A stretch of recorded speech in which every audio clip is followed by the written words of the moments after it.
여러분, 이런 이야기 들어보셨습니까? 기도를 올리자. 산속 정자 천장에서 눈처럼 하얀 쌀이 쏟아졌다는 이야기 말입니다. 그런데 이 기적 같은 일을 보고 한 욕심 많은 부자가 생각했습니다. 저 쌀을 전부 내가 가지면 이 세상에서 가장 큰 부자가 될 수 있겠군. 그리고 그날 밤 그 부자는 몰래 산으로 올라가 정자의 천장을 깨기 시작합니다. 하지만 그 순간 천장에서 떨어진 것은 쌀이 아니라 수백 마리의 쥐떼였습니다. 도대체 그 정자에는 어떤 비밀이 숨겨져 있었을까요? 그리고 왜 가난한 청년에게만 그 기적이 일어났던 걸까요? 오늘 들려드릴 이야기는 욕심과 나눔이 만들어낸 아주 신기한 이야기입니다. 이런 옛날 이야기가 좋으시다면 구독과 좋아요로 채널을 응원해주세요. 그럼 지금부터 마음을 편히 하시고 옛날 이야기 속으로 함께 들어가 보겠습니다. 깊은 산 아래 마을이 하나 있었습니다. 이름은 푸른내 마을이라 했습니다. 냇물이 산허리를 감돌아 흘러내리며 늘 맑은 소리를 냈기 때문에 그런 이름이 붙었다고도 하고 봄이면 물 위로 버드잎이 푸르게 내려앉아 글이 불렸다고도 했습니다. 어느 쪽이 맞는지는 아무도 확인하지 않았습니다. 오래된 마을에는 을에 그런 이야기들이 뿌리처럼 얽혀 있기 마련이니까요. 마을은 깊은 산 아래 조용히 웅크려 있었고 바깥 세상의 소식은 보부상의 발길이나 봄 장날 무렵에야 겨우 흘러들었습니다. 그만큼 고요했고 그만큼 좁았습니다. 그 좁은 마을 안에서도 강노인의 집은 단연 눈에 띄었습니다. 기와를 얹은 큰 사랑채, 넓은 마당, 해마다 물결치는 황금빛 논. 강노인이 가진 땅은 마을 안쪽 비옥한 자리를 대부분 차지하고 있었고 마을 사람들 가운데 상당수는 그 땅을 빌려 농사를 짓고 있었습니다. 빌린 것이니 돌려주어야 했습니다. 수확이 적어도 가을이 짧아도 아이가 아파도 돌려주어야 하는 것은 달라지지 않았습니다. 강노인은 그 일을 사사로운 감정 없이 해왔습니다. 인정이 없어서가 아니라 그것이 세상이 돌아가는 이치라고 믿었기 때문이었습니다. 빌린 것은 갚는다. 은혜를 베풀면 약점이 생긴다. 그는 그렇게 살아온 사람이었고 그 신념은 수십 년을 한 번도 흔들린 적이 없었습니다. 마을 사람들은 그를 두려워했습니다. 존경하는 것과 두려워하는 것은 겉으로는 비슷해 보이지만 전혀 다른 것입니다. 강노인의 앞에서 사람들이 허리를 굽히는 것은 그의 덕을 우러러 보아서가 아니었습니다. 그저 그의 기분을 거스르면 다음 해 땅을 빌리지 못할 수도 있다는 것을 알고 있었기 때문이었습니다. 그것이 푸른내 마을 안에서 강노인이 차지하고 있던 자리였습니다. 마을 끝자락으로 걸어가다 보면 기와집들이 끝나는 자리에 오래된 초가집 하나가 있었습니다. 담장도 변변찮고 마당도 좁았습니다. 비가 많이 오는 해에는 처마 아래까지 물이 차오른다는 이야기도 있었습니다. 하지만 그 집에서는 이상하게도 항상 무언가 두드리는 소리가 났습니다. 쇠를 두드리는 소리였습니다. 태준이 일하는 소리였습니다. 그는 대장장이었습니다. 따로 배운 것은 아니었습니다. 어릴 적 아버지가 하던 일을 곁에서 보며 익혔고 아버지가 세상을 떠난 뒤 어린 여동생 연희와 단둘이 남았을 때 그 화덕과 모루가 이 남매를 먹여 살릴 수 있는 유일한 방편이었습니다. 달아 빠진 낫을 다시 세우고 이가 빠진 호미를 고쳐주고 가끔은 솥이나 냄비 같은 것도 손봐주었습니다. 크게 돈이 되는 일은 아니었습니다. 하루 종일 두드려 봐야 받는 것은 곡식 한 돛박이거나 마른 생선 몇 마리이거나 어떤 때는 그마저도 없었습니다. 그래도 태주는 불평하지 않았습니다. 불평하지 않는 것이 체념이었는지 아니면 정말로 그것으로 좋겠는지 그것은 태준 스스로도 말로 설명하기 어려운 것이었을 겁니다. 다만 그는 매일 아침 화덕에 불을 피웠고 쇠를 달구었고 두드렸습니다. 그 소리가 마을 끝에서 들려오는 한 사람들은 태준이 오늘도 살아있다는 것을 알 수 있었습니다. 여동생 연희는 오빠와 닮은 듯 다른 사람이었습니다. 태준이 불을 다루는 사람이라면 연희는 풀을 다루는 사람이었습니다. 새벽녘 산기슭을 오르며 이슬이 맺힌 약초를 캐어 내려오는 것이 그녀의 하루였습니다. 어떤 풀이 어느 계절에 어느 자리에서 자라는지, 뿌리를 언제 캐야 하고 잎은 언제 거두어야 하는지 연희는 오랜 시간 산을 오르내리며 그것을 몸으로 익혔습니다. 그렇게 캐온 것들을 팔거나 이웃에게 나누어 주었습니다. 두 남매는 그렇게 서로의 하루를 묵묵히 채워주며 살았습니다. 마을 사람들은 종종 말했습니다. 태준이 집은 가난하지만 마음은 참 부자라고. 칭찬처럼 들렸지만 어떤 때는 가난을 가난이라 말하지 않으려는 위로처럼 들리기도 했습니다. 태준은 그 말을 들을 때마다 그저 조용히 웃었습니다. 그 웃음이 어떤 웃음이었는지는 그 자리에 있었던 사람들도 오래지 않아 잊어버렸습니다. 가을이 깊어지던 무렵이었습니다. 산에서 내려오는 바람이 차가워지고 논두렁의 벼가 고개를 숙이던 그 시절이었습니다. 마을은 수확을 앞두고 분주했지만 태준의 집은 그 분주함과 조금 거리가 있었습니다. 빌린 논이 없으니 거둘 것도 없었고 화덕의 불만이 계절을 가리지 않고 타올랐습니다. 그 무렵 마을 어귀에서 이상한 일이 하나 있었습니다. 낯선 사람이 나타난 것입니다. 허름한 도포를 걸친 젊은 나그네였습니다. 먼 길을 걸어온 것이 분명했지만 얼굴에는 피로보다 맑음이 앞서 있었습니다. 눈빛이 유난히 고요했습니다. 급한 기색도 두리번거리는 불안함도 없었습니다. 그는 마을 안으로 천천히 들어서며 하룻밤 묵을 곳을 물었습니다. 마을 사람들은 저마다 시선을 피했습니다. 강노인이 평소 단단히 못을 박아두었기 때문이었습니다. 낯선 사람을 함부로 들이지 말라. 그 말은 마을 안에서 하나의 규칙처럼 자리를 잡고 있었고 사람들은 그것을 거스를 이유를 굳이 찾지 않았습니다. 문들이 하나씩 닫혔습니다. 소리 없이 천천히 그리고 아주 자연스럽게. 나그네는 그 모습을 조용히 바라보았습니다. 화를 내거나 더 부탁하지 않았습니다. 그저 발걸음을 옮겼을 뿐이었습니다. 마을 끝을 향해 그 초가집 쪽을 향해. 태준은 그 나그네를 보았습니다. 그리고 그때 태준이 어떤 마음으로 그 나그네에게 말을 건넸는지는 그 자신도 훗날 정확히 설명하지 못했을 것입니다. 깊이 생각한 것도 아니었고 용기를 낸 것도 아니었습니다. 그저 눈이 마주쳤고 그냥 말이 나왔습니다. 멀리서 오셨군요. 저희 집은 작지만 쉬어가셔도 됩니다. 그 한마디가 그날 저녁 어떤 문을 여는 것이었는지 태준은 그때는 알지 못했습니다.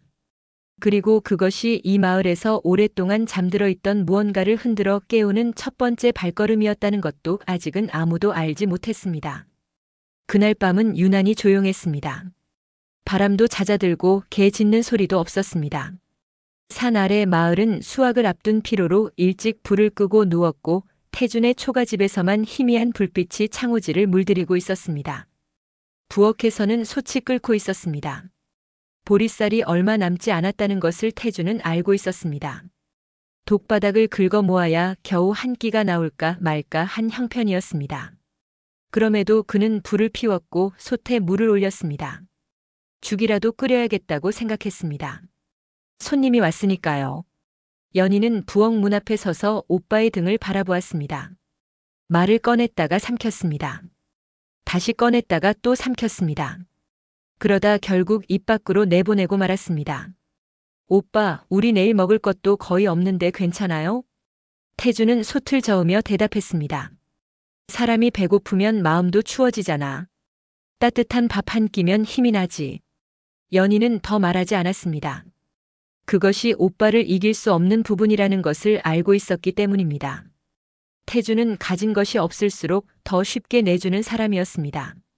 그것이 덕인지 아니면 어딘가 어리석은 것인지 연희는 오랫동안 그 경계를 알 수 없었습니다. 나그네는 마루 끝에 조용히 앉아 있었습니다.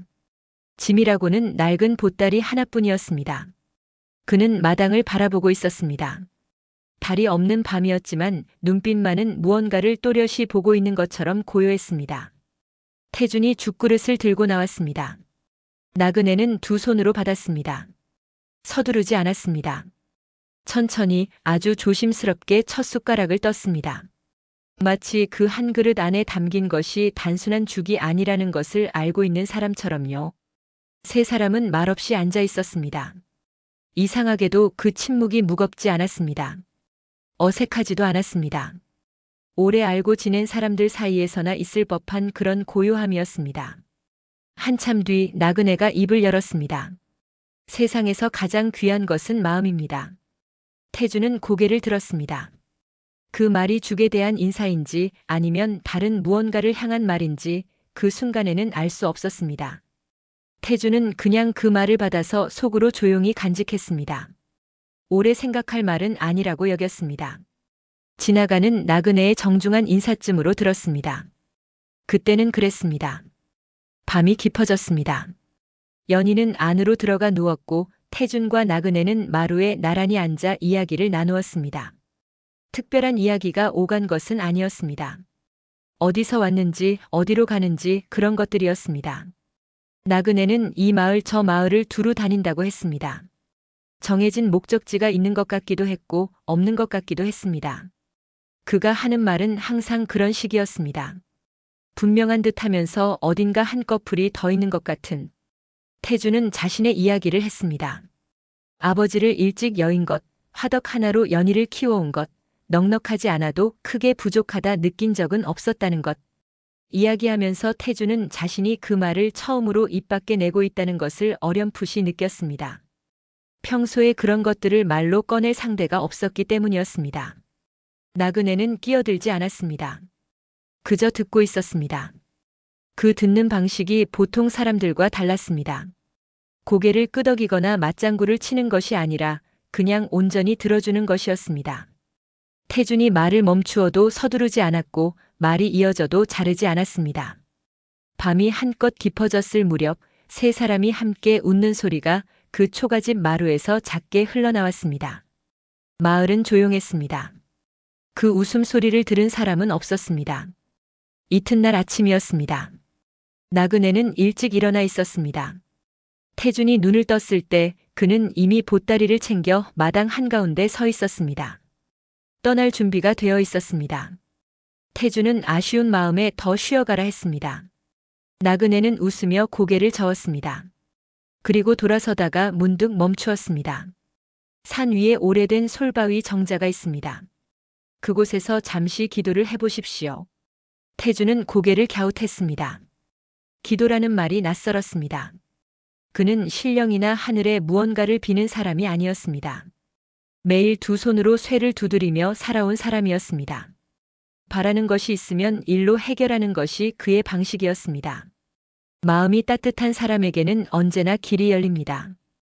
그 말을 끝으로 나그네는 산길로 들어섰습니다. 태주는 그가 사라질 때까지 바라보았습니다. 산모퉁이를 돌아 나그네의 뒷모습이 완전히 보이지 않게 된 뒤에도 한동안 그 자리에 서 있었습니다. 이상한 사람이라고 생각했습니다. 좋은 의미에서. 그리고 그 만남을 곧 잊어버렸습니다. 살아가는 일이 바빴기 때문입니다. 화덕에 불을 피워야 했고 망가진 농기구들이 문 앞에 쌓여 있었습니다. 나그네가 남긴 말은 그렇게 태준의 마음 한켠에 조용히 묻혔습니다.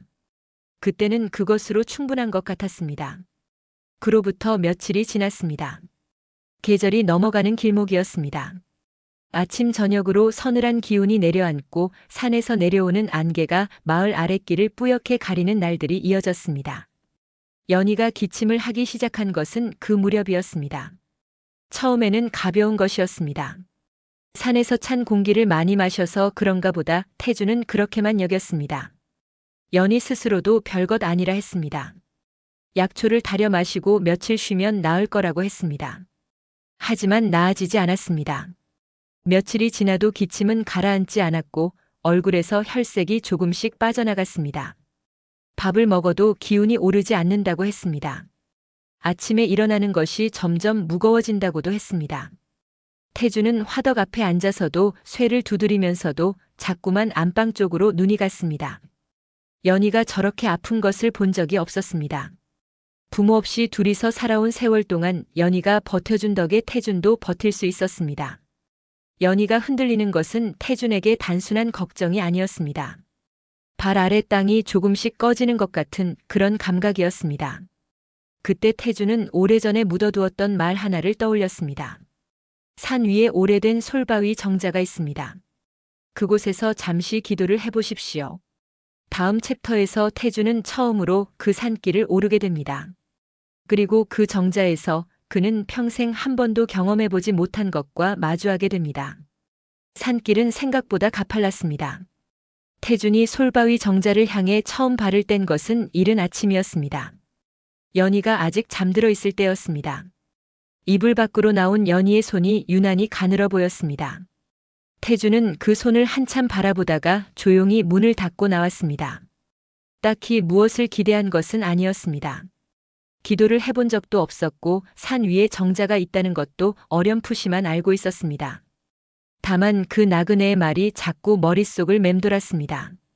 다른 방도가 없었기 때문에 떠오른 것인지 아니면 처음부터 그 말이 어딘가에 박혀 있었던 것인지 태준 스스로도 알 수 없었습니다. 그냥 걸었습니다. 발이 먼저 움직이고 생각은 그 뒤를 따랐습니다. 산은 조용했습니다. 마을에서 들리던 소리들이 하나씩 멀어졌습니다. 닭 우는 소리, 물 깃는 소리, 아침을 여는 사람들의 낮은 기척들. 그것들이 모두 사라지고 나면 남는 것은 바람 소리와 나뭇잎 스치는 소리뿐이었습니다. 태준은 그 소리 속을 걸었습니다. 길은 처음에는 뚜렷했습니다. 그러나 올라갈수록 흐릿해졌습니다. 풀이 우거져 발목을 잡는 곳도 있었고 돌이 불규칙하게 솟아 발을 틀어야 하는 곳도 있었습니다. 자주 다니는 길이 아니라는 것을 몸이 먼저 알았습니다. 얼마나 걸었을까요? 숨이 턱까지 차오를 즈음 나무들 사이로 낡은 지붕 하나가 보였습니다. 솔바위 정자였습니다. 가까이 다가갈수록 세월이 느껴졌습니다. 기둥은 군데군데 갈라져 있었고 지붕을 이은 기와 사이로 이끼가 두껍게 자라 있었습니다. 계단 옆 돌에는 이름 모를 풀이 뿌리를 내리고 있었습니다. 언제 세워진 것인지 누가 드나들던 곳인지 흔적만으로는 알 수 없었습니다. 바람이 불 때마다 기둥이 가볍게 삐걱거렸습니다. 태준은 천천히 안으로 들어섰습니다. 정자 안은 생각보다 어두웠습니다. 나무들이 햇빛을 가리고 있었고 바닥은 오랫동안 쓸지 않은 듯 마른 잎과 먼지가 쌓여 있었습니다. 가운데 낡은 마루가 있었고 그 위에 아무것도 없었습니다. 태준은 마루 위에 올라서서 잠시 서 있었습니다. 무엇을 해야 할지 몰랐습니다. 기도라는 것을 해본 적이 없었으니까요. 절에 가서 부처님 앞에 엎드려 본 것도 신당 앞에서 비손을 해본 것도 아니었습니다. 그냥 두 손을 모으는 것인지 무릎을 꿇어야 하는 것인지 그런 것도 알지 못했습니다. 그래서 그냥 섰습니다. 두 손을 앞으로 모으고 눈을 감았습니다. 그리고 마음속으로 딱 한 가지만 생각했습니다. 연희가 건강해지게 해주세요. 얼마나 그렇게 서 있었는지 모릅니다. 바람이 한번 크게 지나갔습니다. 나뭇가지들이 일제히 흔들렸고 정자 기둥이 낮게 신음하듯 소리를 냈습니다. 태준은 그 소리에 눈을 뜨려다가 참았습니다. 이유는 알 수 없었습니다. 그냥 조금 더 있어야 할 것 같았습니다. 그때였습니다. 툭. 작은 소리였습니다. 처음에는 나뭇잎이 떨어진 줄 알았습니다. 워낙 오래된 나무들이 둘러싸고 있었으니까요. 태준은 눈을 뜨지 않았습니다. 그런데 또 들렸습니다. 툭. 그리고 또 툭툭. 태준은 그제야 눈을 떴습니다. 바람마루 바닥에 하얀 것이 놓여 있었습니다. 처음에는 정말로 나뭇잎인 줄 알았습니다.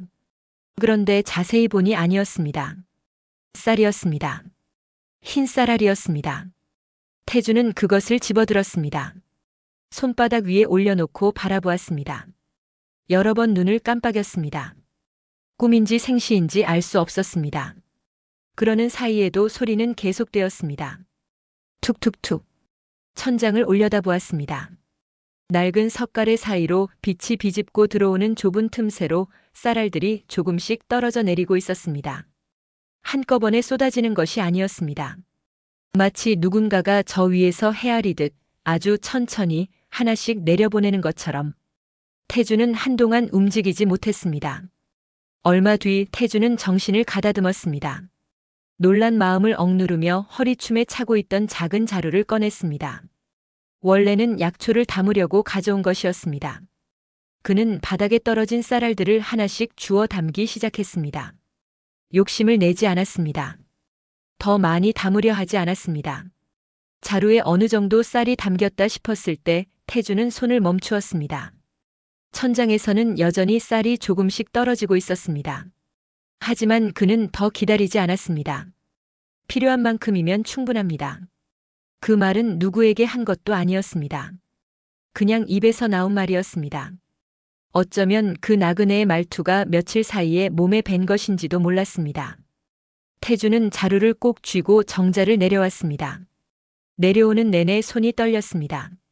무서워서가 아니었습니다. 무언가 커다란 것을 방금 경험했다는 감각이 몸보다 앞서 알고 있는 것 같았습니다. 그게 무엇인지는 아직 말로 할 수 없었습니다. 집에 돌아오니 연희가 마루에 나와 앉아 있었습니다. 얼굴이 창백했습니다. 이마에 땀이 조금 맺혀 있었고 앉아 있는 자세도 어딘가 힘겨워 보였습니다. 태준을 보자 연희는 어디 갔었냐고 물었습니다. 태준은 잠깐 산 위에 다녀왔다고만 했습니다. 더 설명하지 않았습니다.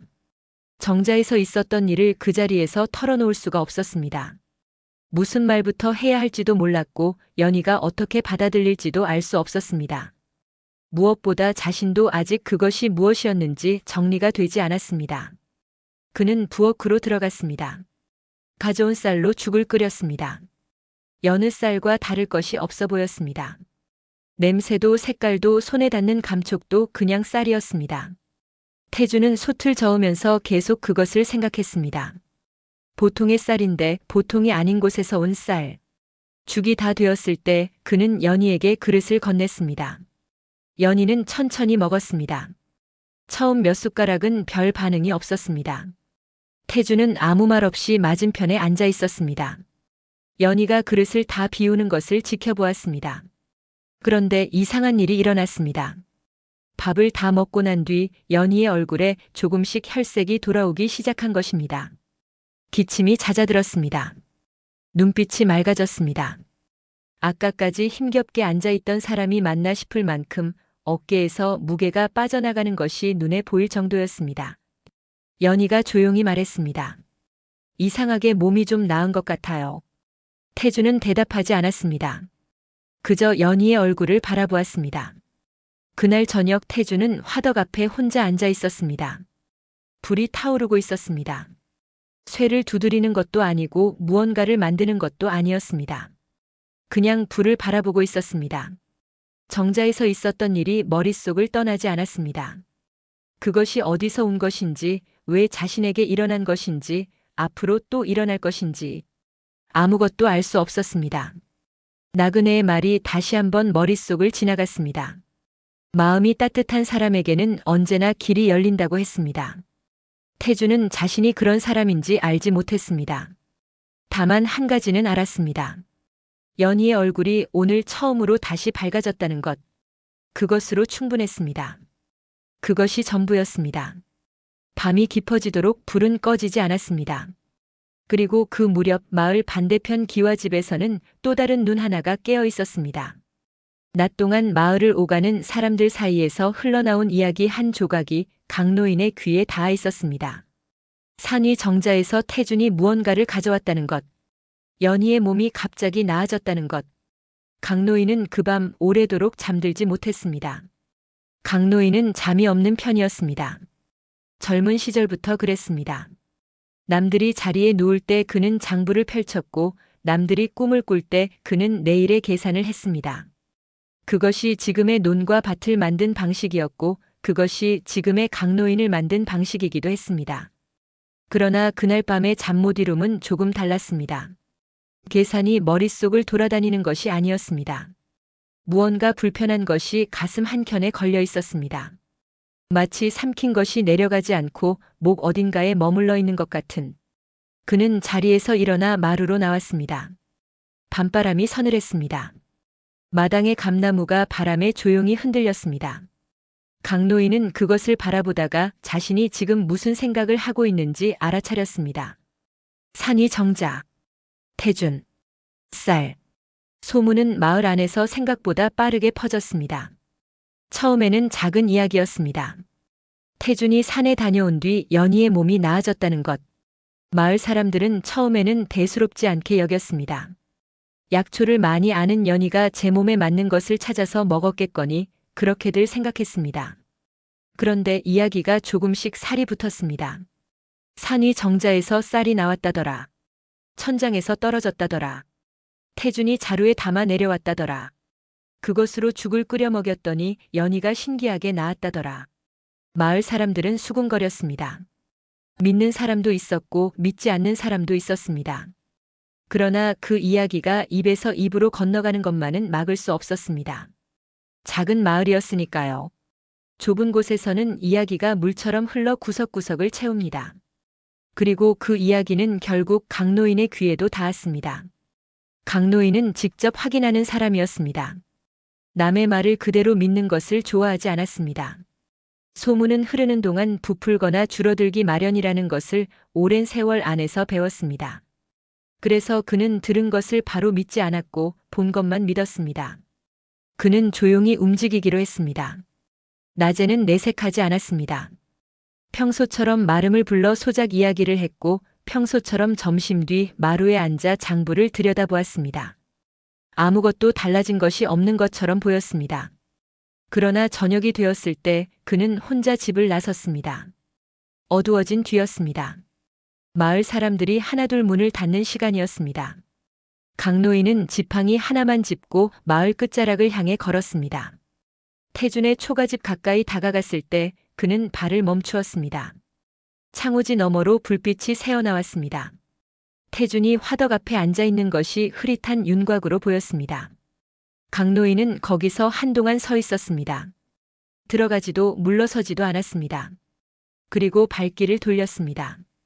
이튿날 밤이었습니다. 강노인은 이번에는 산길을 올랐습니다. 낮 동안 마름을 통해 솔바위 정자가 어느 쪽 산길로 가야 하는지 알아두었습니다.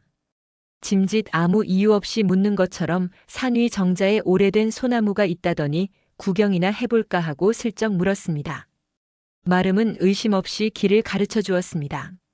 밤에 오르는 산길은 낮과 달랐습니다. 짐승 소리가 간간히 들렸고 발 앞이 잘 보이지 않았습니다. 강노인은 등불을 들고 올랐습니다. 나이가 있는 몸이었지만 걸음은 의외로 빨랐습니다. 무언가를 향해 가고 있을 때 그의 발은 항상 그랬습니다. 정자에 다가갔을 때 안에서 희미한 기척이 느껴졌습니다. 강노인은 걸음을 멈추었습니다. 등불을 몸 뒤로 감추었습니다. 그리고 정자 옆 굵은 소나무 뒤에 몸을 붙였습니다. 숨을 죽였습니다. 안에 태준이 있었습니다. 두 손을 모으고 서 있었습니다. 눈을 감고 있었습니다. 무슨 말을 하는지는 들리지 않았습니다. 입술이 아주 작게 움직이고 있었습니다. 강노인은 그 모습을 바라보았습니다. 그리고 잠시 뒤 정말로 보았습니다. 천장에서 무언가가 떨어지는 것을. 처음에는 한 알, 그 다음에는 두 알, 그리고 조금씩 더. 바닥에 닿을 때마다 작고 낮은 소리가 났습니다. 태준이 무릎을 굽혀 그것을 자루에 담는 모습이 보였습니다. 급하지 않았습니다. 서두르지 않았습니다. 얼마 담지 않아 태준은 자루를 묶었습니다. 강노인의 눈이 가늘어졌습니다. 저것이 전부인가? 저게 다인가? 천장에서는 여전히 쌀이 떨어지고 있었습니다. 그런데 태준은 그것을 두고 자리에서 일어났습니다. 더 담을 생각이 없는 것 같았습니다. 강노인으로서는 이해하기 어려운 행동이었습니다. 태준이 정자를 나섰습니다. 강노인은 소나무 뒤에 몸을 더 바짝 붙였습니다. 태준의 발소리가 산길을 따라 내려가다가 멀어졌습니다. 완전히 들리지 않을 때까지 강노인은 움직이지 않았습니다. 정자 안으로 들어섰을 때 바닥에는 아직 쌀알이 흩어져 있었습니다. 강노인은 등불을 들어 천장을 비추었습니다. 낡은 석가래 사이 기와가 어긋나며 생긴 틈새들이 보였습니다. 아주 좁은 틈이었습니다. 거기서 쌀이 나오고 있었습니다. 한 알씩 천천히. 강노인은 오래 그것을 들여다보았습니다. 그의 머릿속에서 계산이 시작되었습니다. 틈이 저것보다 크다면, 한 알씩이 아니라 한 줌씩 나온다면, 하루에 몇 가마가 나올 수 있을까? 한 달이면, 1년이면, 그 생각이 가슴 안에서 불처럼 번졌습니다. 강노인은 정자를 나오면서 손에 쥔 지팡이를 한번 내려다보았습니다. 그리고 산 아래를 바라보았습니다. 마을의 불빛들이 까마득히 작게 보였습니다. 그는 그날 밤 빠른 걸음으로 산을 내려갔습니다. 집으로 돌아와 방에 들어섰을 때 그의 눈빛은 아까와 달랐습니다. 불편하게 걸려있던 것이 사라져 있었습니다. 대신 그 자리에 다른 무언가가 들어차 있었습니다. 뜨겁고 단단하고 서두르는 것. 이튿날 아침 일찍 그는 헛간에서 망치를 꺼냈습니다. 먼지를 털었습니다. 무게를 한번 손에 쥐어보았습니다. 그리고 가장 큰 자루를 찾았습니다. 그 순간 강노인은 알지 못했습니다. 그 망치를 들고 산을 오르는 것이 자신의 인생에서 무엇을 뒤흔들게 될지, 평생 쌓아온 것들이 한순간에 어떤 모습을 드러낼지, 그저 눈앞의 것만 보였습니다. 항상 그랬던 것처럼. 이튿날 아침 강노인은 일찍 일어났습니다. 날이 채 밝기 전이었습니다. 하늘은 아직 어둠과 빛 사이 어딘가에 걸려 있었고 마을은 잠에서 깨어나지 않은 채 조용했습니다. 부엌에서 밥 짓는 냄새도 우물가에서 물 깃는 소리도 아직 시작되지 않은 시간이었습니다. 강노인은 세수를 했습니다. 밥을 먹었습니다. 평소와 다를 것 없는 아침이었습니다. 다른 점이 있다면 그가 식사를 마치자마자 헛간으로 향했다는 것이었습니다. 어젯밤 꺼내두었던 망치가 그 자리에 있었습니다. 그 옆에 큰 자루도 놓여 있었습니다. 강노인은 그것들을 들고 뒷문으로 나섰습니다. 산길은 어젯밤과 달리 환했습니다. 아침 햇살이 나뭇잎 사이를 비집고 들어와 길 위에 얼룩진 빛을 떨어뜨렸습니다. 새소리가 났습니다. 바람도 적당했습니다. 올라가기에 나쁘지 않은 날이었습니다. 강노인은 걸으면서 생각했습니다. 틈을 넓히면 됩니다. 조금씩 나오는 것은 틈이 좁아서입니다. 기와를 걷어내고 석갈의 사이를 넓히면 더 많이 나올 것입니다. 태준처럼 몇 알씩 줍는 것이 아니라 쏟아지는 것을 자루로 받으면 됩니다. 그 계산은 밤새 머릿속에서 다듬어진 것이었습니다. 반박할 구석이 없어 보였습니다. 강노인은 그렇게 생각했습니다. 정자에 다가갔을 때 아무도 없었습니다. 태준이 오는 시간은 아침 해가 오른 뒤였습니다. 강노인은 그것을 알고 있었습니다. 일부러 그보다 이른 시간을 택했습니다. 누가 보아서는 안 되는 일이었습니다. 스스로 그것을 알고 있었기 때문에 이른 시간을 골랐습니다. 정자 안으로 들어섰습니다. 낮에 보니 어젯밤과 또 달랐습니다. 이끼와 먼지, 갈라진 기둥, 바닥에 흩어진 마른 잎들. 낡고 오래된 것들이 빛 아래 더 또렷하게 보였습니다. 강노인은 천장을 올려다보았습니다. 틈새들이 보였습니다. 기와가 오랜 세월 어긋나며 생긴 좁은 틈들이었습니다. 거기서 쌀이 나오고 있었습니다. 지금 이 순간에도 아주 작은 소리를 내며 한 알씩. 강노인은 망치를 고쳐 쥐었습니다. 그리고 석가래 쪽을 향해 팔을 올렸습니다. 처음 내리친 것은 기와 끝 부분이었습니다. 탁 하는 소리와 함께 기와 조각이 부서져 내렸습니다. 먼지가 일었습니다. 강노인은 눈을 찡그렸다가 다시 올려다보았습니다. 틈이 조금 넓어진 것 같았습니다. 하지만 쌀이 더 나오지는 않았습니다. 다시 내리쳤습니다. 이번에는 더 세게. 탁탁. 기와 조각들이 더 많이 떨어졌습니다. 석갈의 하나가 흔들렸습니다. 강노인은 멈추지 않았습니다. 틈을 더 크게 벌려야 했습니다. 조금 더 조금 더. 탁탁탁. 망치 소리가 산속으로 퍼져나갔습니다. 새들이 놀라 날아올랐습니다. 그때였습니다. 소리가 달라졌습니다. 망치가 닿은 곳에서 지금까지와는 다른 무언가가 느껴졌습니다. 단단한 것을 깨는 소리가 아니라 무언가 막혀있던 것이 열리는 듯한. 강노인은 손을 멈추었습니다. 천장을 올려다보았습니다. 처음에는 아무것도 보이지 않았습니다. 그런데 잠시 뒤 위에서 무언가가 흘러내리기 시작했습니다. 쌀이 아니었습니다. 뿌연 물이었습니다. 쌀을 씻어낸 뒤에 뜨물 같은 희뿌연 빛깔의 물이 틈새를 타고 흘러내렸습니다. 처음에는 가는 줄기였습니다. 그러다 금세 굵어졌습니다. 강노인은 뒤로 물러섰습니다. 그 순간이었습니다. 우르르르. 소리가 먼저 왔습니다. 석가래 위 어딘가에서 움직이는 소리, 작은 발들이 뒤엉켜 달리는 소리, 그것이 한꺼번에 쏟아지는 소리. 천장의 틈 사이로 산쥐떼가 쏟아져 내렸습니다. 크고 작은 것들이 뒤엉켜 마루 위로 떨어졌습니다. 순식간에 정자 안이 들끓었습니다. 쥐들은 사방으로 흩어졌습니다. 강노인의 발 위로도 옷자락 위로도. 강노인은 소리를 질렀습니다. 뒤로 물러서다가 발이 엉켰습니다. 마루 끝 턱에 발이 걸렸습니다. 몸이 뒤로 기울었습니다. 그리고 쓰러졌습니다. 계단 아래 풀밭으로 나뒹굴었습니다. 망치가 멀리 떨어졌습니다. 자루가 펼쳐졌습니다.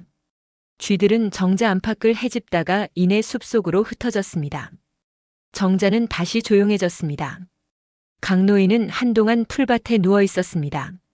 하늘이 보였습니다. 나뭇가지들이 그 위로 겹쳐 있었습니다. 바람이 지나갔습니다. 어딘가에서 새 한 마리가 다시 울기 시작했습니다. 몸을 일으켰습니다. 무릎이 쓸렸습니다. 손바닥에 흙이 묻어 있었습니다. 도포 자락이 찢겼습니다. 크게 다친 것은 없었습니다. 다행이었습니다. 강노인은 천천히 일어났습니다. 정자를 올려다보았습니다. 천장의 틈은 아까보다 더 크게 벌어져 있었습니다. 그러나 거기서 아무것도 나오지 않았습니다. 쌀도 없었습니다. 물도 멎었습니다. 쥐들도 사라졌습니다. 텅 빈 틈새만 남아 있었습니다. 강노인은 오래 그것을 바라보았습니다. 바라보는 동안 무언가가 그의 안에서 조용히 식어내려갔습니다. 뜨겁고 단단하게 차있던 것이 그 자리에서 힘을 잃는 것 같았습니다. 강노인은 찢어진 도포를 매만졌습니다. 떨어진 망치를 주었습니다. 그리고 들지 않았습니다. 그냥 옆에 세워두었습니다. 자루를 집었습니다. 비어 있었습니다. 아무것도 담기지 않은 채로 그는 산을 내려가기 시작했습니다. 내려가는 걸음은 올라올 때와 달랐습니다. 빠르지 않았습니다. 서두르지 않았습니다. 발을 내딛는 곳을 보면서 천천히 마을이 보이기 시작할 무렵이었습니다. 강노인은 걸음을 멈추었습니다. 마을 끝자락 초가집에서 연기가 오르고 있었습니다. 태준이 화덕에 불을 피우는 것이었습니다. 이 시간이면 늘 그랬습니다. 아침 일찍 묵묵히 하루를 시작하는 것. 강노인은 그 연기를 바라보았습니다. 오래 바라보았습니다. 태준이 어젯밤에도 저 정자에 다녀왔다는 것을 알고 있었습니다. 자루에 쌀을 조금 담고 내려왔다는 것도, 더 담을 수 있었는데 담지 않았다는 것도, 그것이 이해되지 않았습니다. 아직도. 그러나 이해되지 않는다는 것 자체가 무언가를 말해주고 있다는 것을 강노인은 어렴풋이 느끼고 있었습니다. 그것이 무엇인지는 아직 말할 수 없었습니다. 입으로 꺼낼 수 있는 것이 아직 아니었습니다. 욕심을 부리면 복도 달아나는구나. 그 말은 그날 내려오는 길에 처음으로 떠오른 것이었습니다. 누가 한 말도 아니었습니다. 책에서 읽은 것도 아니었습니다. 그냥 풀밭에 누워 하늘을 보던 순간 아무 예고 없이 떠오른 말이었습니다. 강노인은 그 말을 오래 안고 산을 내려왔습니다. 집에 돌아온 강노인은 방으로 들어가 자리에 앉았습니다. 장부를 펼치지 않았습니다. 말음을 부르지 않았습니다. 그냥 앉아 있었습니다. 창으로 들어오는 햇살이 방 안을 가로질러 벽에 닿았습니다. 먼지들이 그 빛 속에서 조용히 떠다녔습니다. 강노인은 자신의 손을 내려다보았습니다. 손바닥에 아직 흙이 남아 있었습니다. 오래 들여다보았습니다. 이 손으로 평생 쌓아온 것들이 무엇이었는지, 그것이 지금 이 순간 어디에 있는지, 그 물음이 처음으로 아주 조용하게 강노인의 안을 두드렸습니다. 답은 아직 없었습니다. 그러나 그 물음이 사라지지 않는다는 것을 강노인은 알고 있었습니다. 다음 챕터에서 그 물음은 강노인을 전혀 예상치 못한 방향으로 이끌게 됩니다. 그리고 태주는 자신도 모르는 사이에 마을 전체를 바꾸는 일의 한가운데 서게 됩니다. 며칠이 지났습니다. 강노인은 그동안 바깥 출입을 거의 하지 않았습니다. 마름이 소작 이야기를 가지고 왔을 때도 평소라면 꼼꼼히 따졌을 곡식 이야기를 짧게 끊었습니다. 장부도 며칠째 펼치지 않았습니다. 밥을 먹었고 마당을 걸었고 가끔 마루에 앉아 먼 산을 바라보았습니다. 그것이 전부였습니다. 집안 사람들은 눈치를 보았습니다. 어디 편찮으신 것이냐고 조심스레 물었습니다. 강노인은 괜찮다고만 했습니다. 그 말이 짧았기 때문에 아무도 더 묻지 않았습니다. 강노인이 먼 산을 바라볼 때 그의 눈길이 닿는 곳은 늘 같은 방향이었습니다. 솔바위 정자가 있는 쪽이었습니다. 태주는 그 무렵에도 정자에 오르고 있었습니다. 연희의 몸이 완전히 나은 뒤에도 발길을 끊지 않았습니다. 처음에는 연희 때문에 시작한 일이었지만 어느 순간부터 그것이 달라져 있었습니다. 정자에 오르는 것이 하루의 일부가 되어 있었습니다. 화덕에 불을 피우는 것처럼 쇠를 두드리는 것처럼 자연스럽게 그냥 그렇게 정자에서 내려오는 쌀은 항상 필요한 만큼이었습니다. 넘치는 날도 없었고 모자라는 날도 없었습니다. 태준이 자루를 내려놓으면 그만큼 채워지는 것 같았습니다. 정확히 그만큼. 그것이 어떤 이치인지 태준은 알려 하지 않았습니다. 그냥 받았습니다. 감사하게. 그리고 나누었습니다. 처음에는 가까운 이웃이었습니다. 아이가 많아 끼니를 잇기 어렵다는 집, 노인 혼자 사는 집, 가을 수확이 적어 겨울을 걱정하는 집.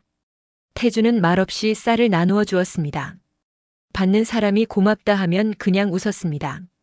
설명하지 않았습니다. 어디서 난 쌀이냐고 물으면 산에서 얻었다고만 했습니다. 그 이상은 말하지 않았습니다. 마을이 조금씩 달라지기 시작했습니다.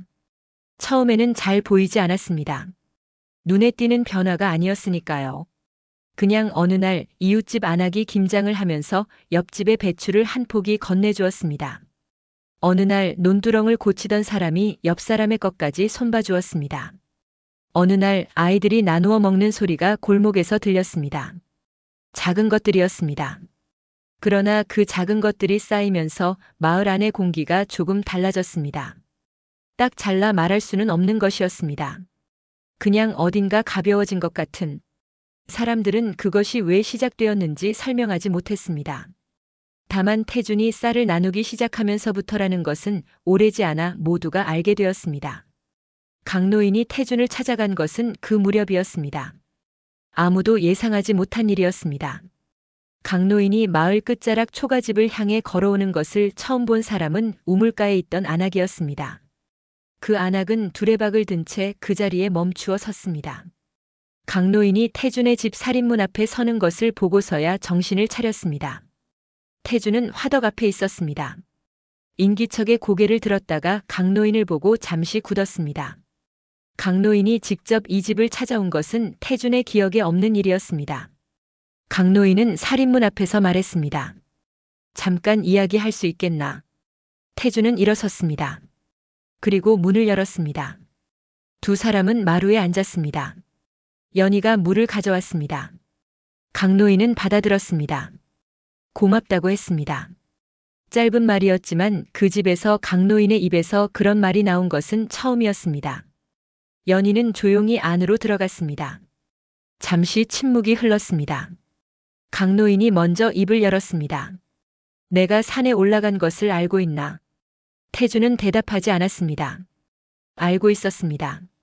정자 주변에 발자국이 남아 있었고 천장의 틈이 망가져 있었습니다. 누가 다녀갔는지 어렵지 않게 짐작할 수 있었습니다. 강노인은 그 침묵을 긍정으로 받아들였습니다. 정자를 망가뜨렸네. 그것은 내가 잘못한 것이야. 태준은 강노인을 바라보았습니다. 그 말이 쉽게 나온 말이 아니라는 것을 알 수 있었습니다. 강노인이라는 사람이 평생 살아온 방식을 태준도 알고 있었으니까요. 그 사람의 입에서 잘못했다는 말이 나오기까지 얼마나 많은 것들이 그 안에서 오갔을지. 태준은 고개를 저었습니다. 정자는 오래된 것입니다. 어차피 손을 봐야 했습니다. 강노인은 잠시 태준을 바라보았습니다. 그리고 낮게 웃었습니다. 소리가 작았습니다. 오래 웃지 않은 사람의 웃음 같았습니다. 그날 두 사람이 어떤 이야기를 나누었는지 마을 사람들은 알지 못했습니다.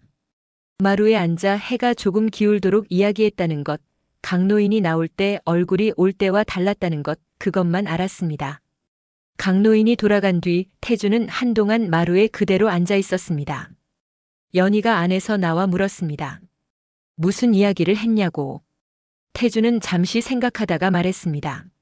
많은 이야기를 하셨어. 연희는 더 묻지 않았습니다. 오빠의 얼굴이 평소와 다르지 않았기 때문입니다. 놀란 것도 기쁜 것도 아닌 그냥 무언가를 조용히 받아들인 사람의 얼굴이었습니다. 그 뒤로 강노인이 달라졌습니다. 하루아침에 달라진 것은 아니었습니다. 처음에는 소장료였습니다. 가을 수확이 적었던 몇몇 집에 대해 강노인은 올해 것은 넘기라고 했습니다. 말음이 잘못 들은 줄 알고 다시 물었습니다. 강노인은 같은 말을 반복했습니다. 그 이야기가 퍼지는 데는 하루도 걸리지 않았습니다. 그 다음에는 땅이었습니다. 오래 묵혀두었던 자투리 땅 몇 곳을 싸게 빌려주겠다고 했습니다. 조건도 전보다 단순했습니다. 마을 사람들은 처음에 의심했습니다. 강노인이 왜 그러는지 이유를 찾으려 했습니다. 이유를 찾지 못했습니다. 그냥 그런 것이라고 나중에야 받아들였습니다. 겨울이 오기 전이었습니다. 태주는 정자를 손보았습니다. 망가진 석가래를 새 것으로 갈고 어긋난 기와를 고쳐 얹었습니다. 혼자 하기 어려운 일이었지만 마을 사람 몇이 자청해서 도왔습니다. 반나절이 걸렸습니다. 일이 끝났을 때 사람들은 정자 마루에 앉아 쉬었습니다. 누군가 주먹밥을 싸가지고 왔고 누군가 물을 가져왔습니다. 특별한 것이 없었지만 그 자리가 이상하게 따뜻했습니다. 태주는 그 자리에서 조용히 앉아 사람들을 바라보았습니다. 그 나그네가 떠올랐습니다. 허름한 도포를 입고 맑은 눈빛으로 마을 어귀에 서 있던 사람. 하룻밤 묵을 곳을 물었던 사람. 그리고 아무 예고 없이 산길로 사라진 사람. 그가 남긴 말이 다시 떠올랐습니다. 마음이 따뜻한 사람에게는 언제나 길이 열립니다. 태주는 지금 이 자리가 그 말의 끝인지 아니면 시작인지 알 수 없었습니다. 어쩌면 끝도 시작도 아닌 것일 수도 있었습니다. 그냥 이어지는 것. 나누면 이어지고 이어지면 또 나누어지는 것. 그것이 전부인지도 몰랐습니다. 그 겨울은 유난히 길었습니다. 눈이 많이 왔습니다. 산길이 막히는 날도 있었습니다. 정자에 오르지 못하는 날도 생겼습니다. 그래도 마을 사람들은 크게 어렵지 않았습니다. 가을부터 조금씩 나누어 두었던 것들이 있었기 때문이었습니다. 강노인의 곳간에서도 곡식이 나왔습니다. 조용히 아무 말 없이 말음을 통해 전해졌고 말음도 이유를 묻지 않았습니다. 눈이 오는 밤 마을은 조용했습니다. 그러나 그 조용함은 예전과 달랐습니다. 차가운 조용함이 아니었습니다. 무언가 따뜻한 것이 안에 담겨 있는 조용함이었습니다. 태주는 그날 밤 화덕 앞에 앉아 불을 바라보았습니다. 연희가 안에서 약초를 손질하는 소리가 들렸습니다. 건강한 소리였습니다. 조용하고 규칙적인 살아있는 소리. 태주는 그 소리를 들으며 생각했습니다. 봄이 오면 하고, 봄이 오면 무엇을 할지는 아직 정해지지 않았습니다. 그냥 봄이 오면 일하고만 생각했습니다. 그 뒤는 비어 있었습니다. 비어 있는 것이 나쁘지 않았습니다. 다음 챕터에서 그 봄은 태준이 생각했던 것보다 훨씬 많은 것을 데려오게 됩니다. 그리고 그것은 아주 오래전 마을 어귀에서 시작된 작은 친절이 마지막으로 맺는 열매였습니다. 봄은 천천히 왔습니다. 산 위에 쌓인 눈이 녹아 냇물이 불어나고 논두렁 아래 풀들이 조심스럽게 고개를 내밀기 시작했습니다. 처마 끝에서 고드름이 하나씩 떨어지고 아침 공기에서 차가움 대신 무언가 젖은 것의 냄새가 났습니다. 겨울이 물러나는 소리는 언제나 조용했습니다. 요란하지 않게 그냥 어느 날 보니 와 있는 것이 봄이었습니다. 태주는 그 봄을 화덕 앞에서 맞았습니다. 창 너머로 들어오는 빛이 달라진 것을 느꼈습니다. 겨울의 빛은 날카로웠습니다. 봄의 빛은 달랐습니다. 부드럽고 조금 게으른 것이었습니다. 그 빛이 화덕 옆 흙바닥에 길게 드리워지는 것을 태주는 한동안 바라보았습니다. 연희가 안에서 나왔습니다. 얼굴이 환했습니다. 지난 가을 창백하게 앉아있던 사람이 맞나 싶을 만큼 혈색이 돌아와 있었습니다. 겨울 내내 약초를 손질하고 다리며 보낸 시간이 연희에게도 무언가를 돌려준 것 같았습니다. 몸만이 아니라 그 무언가가. 연희는 봄 햇살 아래 서서 작게 기지개를 켰습니다. 태주는 그 모습을 보며 생각했습니다. 이것으로 충분하다고. 이것이 전부라도 괜찮다고. 그 봄 마을에는 크고 작은 일들이 일어났습니다. 겨울 동안 강노인이 내어준 곳간 덕분에 어렵지 않게 넘긴 집들이 있었습니다. 그 집들은 봄이 오자 강노인의 논과 밭을 지난해보다 더 부지런히 손봤습니다. 따로 부탁한 것도 아니었습니다. 그냥 그렇게 되었습니다. 강노인은 그것을 보면서 오랫동안 이해하지 못했던 것 하나를 비로소 알게 되었습니다. 베풀면 돌아온다는 것. 그것이 계산이 아니라 이치라는 것. 그 이치를 머리로 아는 것과 눈으로 보는 것은 달랐습니다. 강노인은 그것을 이른이 가까운 나이에 처음으로 눈으로 보았습니다. 마름에게 아무 말도 하지 않았습니다. 다만 그날 저녁 장부를 꺼내어 오래된 것들을 하나씩 들여다보았습니다. 빌려준 것들, 받아야 할 것들, 오래 묵어있는 것들. 그것들을 바라보는 눈이 예전과 조금 달라져 있었습니다. 봄이 깊어지던 어느 날이었습니다. 태주는 산길을 오르고 있었습니다. 정자를 향한 길이었습니다. 겨울 동안 눈에 덮여있던 길이 다시 드러나 있었습니다.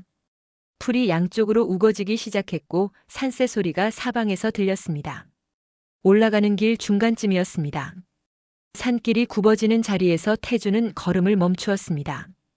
길 옆 비탈에 사람이 있었습니다. 여자였습니다. 바구니를 들고 비탈을 오르내리며 무언가를 캐고 있었습니다. 약초였습니다. 태주는 한눈에 알 수 있었습니다. 연희가 늘 하던 것과 같은 방식이었으니까요. 몸을 낮추고 뿌리째 다치지 않게 손이 조심스러웠습니다. 그런데 그 사람이 발을 헛디뎠습니다. 비탈이 가팔랐습니다. 젖은 흙이 미끄러웠습니다. 바구니가 기울었고 안에 담겨있던 것들이 흩어졌습니다. 태준이 달려갔습니다. 손을 내밀었습니다. 그 사람은 태준의 손을 잡고 비탈에서 내려왔습니다. 흙이 묻은 손이었습니다. 숨이 조금 가빠져 있었습니다. 얼굴을 들었을 때 눈이 마주쳤습니다. 밝은 사람이었습니다. 당황한 상황에서도 금세 웃음이 나오는 사람이 있습니다. 그 사람이 그랬습니다.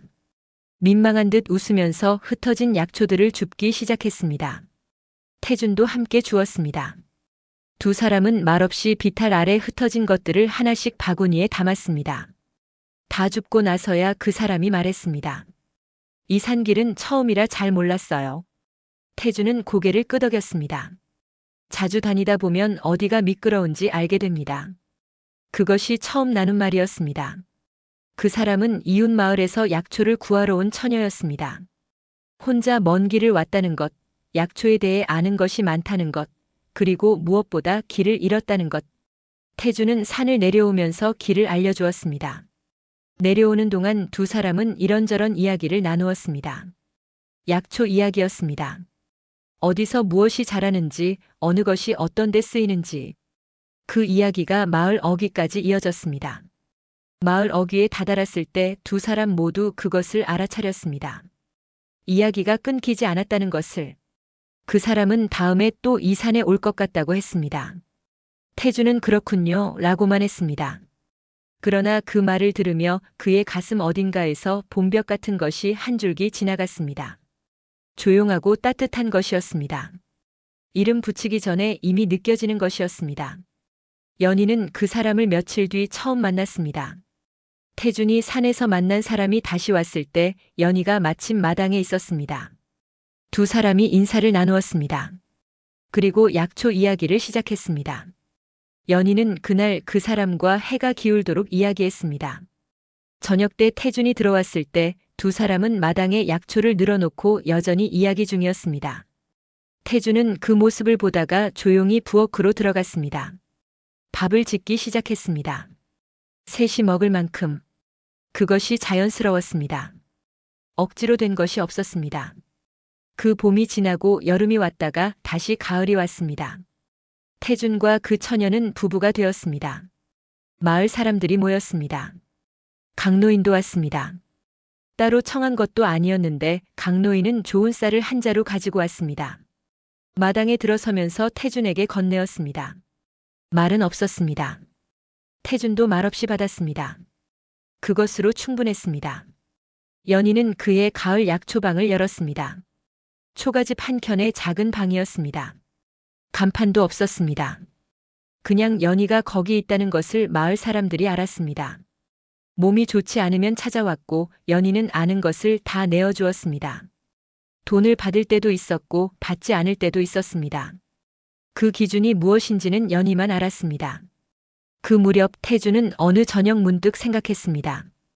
그 나그네를, 가을날 마을 어귀에 나타났던 사람, 허름한 도포를 입고 하룻밤 묵을 곳을 물었던 사람, 보리쌀 죽을 두 손으로 받아든 사람, 그리고 아무 예고 없이 산길로 사라진 사람. 그가 어디서 왔는지 지금 어디에 있는지 태주는 알지 못했습니다. 다시 만날 수 있을지도 알지 못했습니다. 다만 한 가지는 알았습니다. 그 사람이 마을 어귀에 섰던 날 모든 문이 닫혔다는 것, 그리고 자신이 문을 열었다는 것, 그것이 이 모든 것의 시작이었다는 것. 문을 열었기 때문에 정자를 알게 되었고 정자에 올랐기 때문에 연희가 나았고 연희가 나았기 때문에 쌀을 나누었고 쌀을 나누었기 때문에 마을이 달라졌고 마을이 달라지는 사이에 봄이 왔고 봄이 왔을 때 산길에서 한 사람을 만났습니다. 어느 하나가 없었더라면 태주는 그 생각을 끝까지 따라가다가 멈추었습니다. 끝까지 가지 않아도 되는 생각이었습니다. 푸른내 마을에 그 뒤로도 어려운 일이 없었던 것은 아닙니다. 가뭄이 오는 해도 있었고 홍수가 지나가는 해도 있었습니다. 사람이 떠나기도 했고 새로운 사람이 오기도 했습니다. 세월은 마을을 비껴가지 않았습니다. 그러나 마을 안에는 무언가가 남아 있었습니다. 어렵다 싶으면 서로 기댔습니다. 힘든 사람이 있으면 누군가 먼저 손을 내밀었습니다. 그것이 언제부터 시작되었는지 묻는 사람은 없었습니다. 그냥 그렇게 해왔기 때문에 그렇게 하는 것이었습니다. 강노인은 몇 해 뒤 세상을 떠났습니다. 떠나기 전 마지막 가을, 그는 태준을 불렀습니다. 긴 말이 오간 것은 아니었습니다. 강노인은 그냥 마당의 감나무를 한참 바라보다가 말했습니다. 나는 오래 살았는데 늦게 알았어. 태준은 대답하지 않았습니다. 대답이 필요한 말이 아니었기 때문입니다. 강노인은 그 가을을 넘기지 못했습니다. 마을 사람들이 모두 모여 글을 보냈습니다. 오래 두려워하던 사람을 떠나보내는 자리였지만 그 자리에 두려움은 없었습니다. 다른 무언가가 있었습니다. 딱 잘라 이름 붙이기 어려운 그런 것이. 솔바위 정자는 지금도 그 자리에 있습니다. 태준이 손본 뒤로 마을 사람들이 해마다 조금씩 돌보았습니다. 기둥이 바뀌고 기와가 새 것이 되고 계단 옆 돌에 이끼가 걷혔습니다. 오래된 것이지만 쓰러지지 않았습니다. 정자에서는 지금도 봄이면 사람들이 올라와 쉽니다. 무언가를 바라거나 그냥 앉아 있거나 산 아래 마을을 내려다보거나. 태준도 여전히 오릅니다. 예전보다 발걸음이 느려졌지만 오르는 것을 멈추지 않았습니다. 정자 마루에 앉아 마을을 내려다보면 초가지붕들 사이로 여기저기 연기가 오르는 것이 보였습니다. 밥을 짓는 연기였습니다. 살아있는 연기였습니다. 태준은 그것을 바라보았습니다. 오래 조용히. 마음이 따뜻한 사람에게는 언제나 길이 열린다고 했습니다. 그 말이 맞는지 틀리는지 태준은 아직도 모른다고 했을 것입니다. 다만 길이 열렸다는 것은 알았습니다. 어떤 길인지 몰랐어도 걷다 보니 여기까지 왔다는 것은 알았습니다. 그것으로 충분했습니다. 푸른내 마을에서는 그 뒤로도 오랫동안 따뜻한 이야기들이 이어졌다고 합니다. 어디서 시작된 이야기인지는 마을 사람들도 정확히 기억하지 못했습니다. 다만 가을날 마을 어귀에서 누군가 문을 열어주었다는 것, 그것만은 오래도록 전해졌습니다. 문을 열어준 사람의 이름과 함께 푸른내 마을의 이야기는 그렇게 오래도록 이어졌습니다. 어느 가을날 마을 어귀에서 문 하나를 열어준 작은 친절이 한 사람을 살리고 한 마을을 바꾸고 세월이 흐른 뒤에도 따뜻한 이야기로 남게 되었지요. 어쩌면 세상을 바꾸는 일은 거창한 것이 아니라 그날 밤 태준이 했던 것처럼 문을 한번 열어주는 일일지도 모릅니다. 여러분이라면 그날 밤 그 문을 열 수 있었을까요? 오늘 들려드린 이야기가 마음에 남았다면 구독과 좋아요로 채널을 응원해주세요. 여러분의 작은 클릭 하나가 또 다른 따뜻한 옛 이야기를 만드는 힘이 됩니다. 그럼 다음 이야기에서도 조용하고